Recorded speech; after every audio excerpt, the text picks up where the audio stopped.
ये दरख्त मेरे यहाँ ग्रैंडफादर साहब ने जिन्हें इस दरख्त को जहाँ पे लगाया था, यह कश्मीर से उन्होंने पौधे लाए थे 1924-25 में।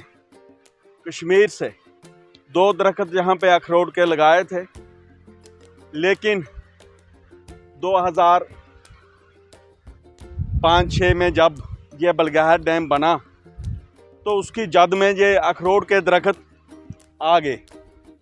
लेकिन कल से थोड़ा इस चिनाब का पानी बहुत तेजी से, तेज बहाव से आगे के लिए बढ़ रहा था। पीछे से भी बहुत पानी आ रहा है और जिसके कारण आज थोड़ा इसका लेवल डाउन हुआ है। तो मैं यहाँ आया हूँ आज अपनी ये पुरानी जगह ज़मीन में, तो इस दरख्त को देखने के बाद मुझे बहुत ही अच्छा लगा, क्योंकि अब ये 14-15 साल की बात है, तब ये बिल्कुल हरा था, ग्रीन था और इसको बहुत ही अखरोट लगते थे। दूसरा एक और दरख्त था इसी जगह पे, लेकिन वो बह गया है, तो वो दरख्त अभी यहाँ नज़र नहीं आ रहा है। यहाँ पे घर भी था हमारा पुराना, अब घर थोड़ा उधर ऊपर बनाया है। तो अभी मैं थोड़ा ऊपर से चलकर थोड़ा नीचे आया, मैं थोड़ा दरिया चिनाब का नज़ारा लेंगे, मज़ा लेंगे और देखेंगे। और उसी को देखते हुए अभी यह दरख्त देखा है और इसकी लकड़ी जो है इतनी मजबूत है, पक्की है, और ये बिल्कुल लाल कलर की ये लकड़ी इसकी दिख रही है। लेकिन अभी 2-4 मिनट यहाँ पे थोड़ा हम बैठेंगे और खूबसूरत नज़ारा है इस नदी चिनाब का। क्योंकि मैं जब पहले छोटा था, बचपन में यहीं रहते थे हम, तो गर्मी बहुत होती थी, तो यहाँ मकान भी था और उसके साथ साथ हम थोड़ा गर्मी के टाइम इसी दरख्त के नीचे थोड़ा बैठकर आराम करते थे और इसकी ठंडी हवा, ऑक्सीजन हम लेते थे। और इसको फल भी बहुत लगते थे, बहुत अखरोट होते थे इस दरख्त के ऊपर। ये बहुत बड़ा है, इसके ये ऊपर से टहने जो बड़ी बड़ी थी वो अब कट गई हैं, टूट गई हैं, तो जिसके कारण ये दरख्त पूरा दिखता नहीं है। लेकिन कम से कम इसके ऊपर 1.5-2 क्विंटल अखरोट इन 2 दरख्तों के ऊपर से ऊपर लगते थे और इतने कागजी थे वो, ऐसे करके वो टूट जाते थे।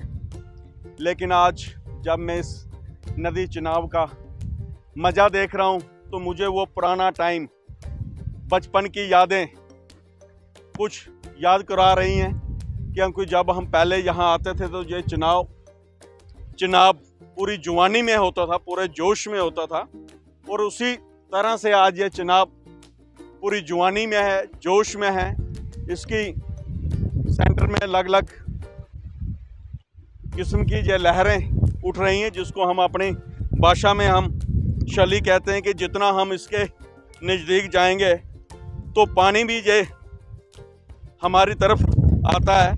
ये देखिए ये दरख्त कितना बड़ा हो सकता है और कहाँ तक इसकी ये जड़ें फैली हुई हैं।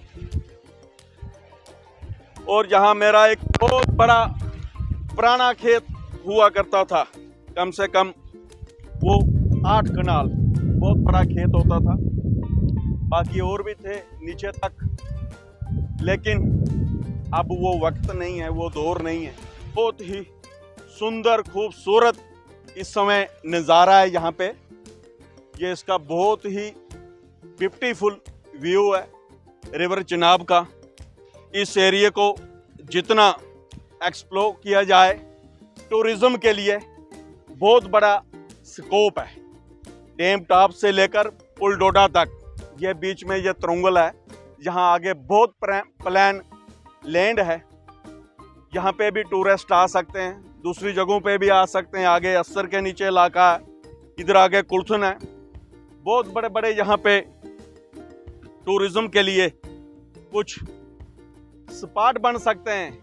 लेकिन इस एरिया के लोगों की सबसे बड़ी बदकिस्मती ये है कि कभी भी इस एरिया को टूरिज्म के लिए किसी भी ने आज दिन तक एक्सप्लोर नहीं किया। लिहाजा मेरी मौजूदा जो सरकार यहाँ जम्मू कश्मीर की है, उस सरकार से भी ये मेरी अपील रहेगी और मरकज़ की सरकार से भी ये हमारी अपील रहेगी कि कम से कम इस एरिया को टूरिज़्म के लिए एक्सप्लोर किया जाए, क्योंकि यहाँ पे टूरिज़्म का बहुत बड़ा स्कोप है। इतने इतने बड़े डैम हमारे इस डिस्ट्रिक्ट डोडा के अंदर बने हुए हैं, चिनाब के किनारे और दोनों साइड से। इतना जहाँ टूरिस्ट बाहर से आ सकता है, लेकिन इस एरिया को जितना एक्सप्लोर किया जाएगा तो उतना आने वाले टाइम में यहाँ का जो अनएम्प्लॉयड यूथ है उसको यहाँ पे एक तो रोज़गार भी मिलेगा और बाहर से जो टूरिस्ट यहाँ पे आएंगे तो उनको इस एरिया की जो खूबसूरती है उस खूबसूरती के बारे में पता भी चलेगा।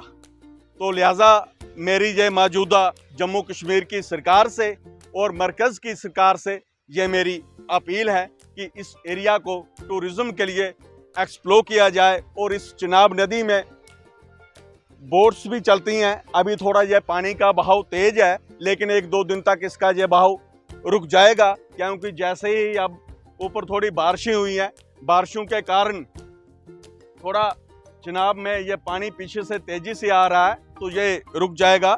और उसके बाद यहाँ पे दोनों साइड्स पे ये बोट्स भी चल रही हैं और इसमें स्टिम्बर भी लगाए जाएं ताकि इस एरिया को ज़्यादा से ज़्यादा एक्सप्लोर किया जाए टूरिज़्म के लिए और इस एरिया को आइडेंटिफाई करके यहाँ पे टूरिज़्म के तहत हट्स बनाए जाएं, यहाँ के नौजवानों को रोज़गार दिया जाए।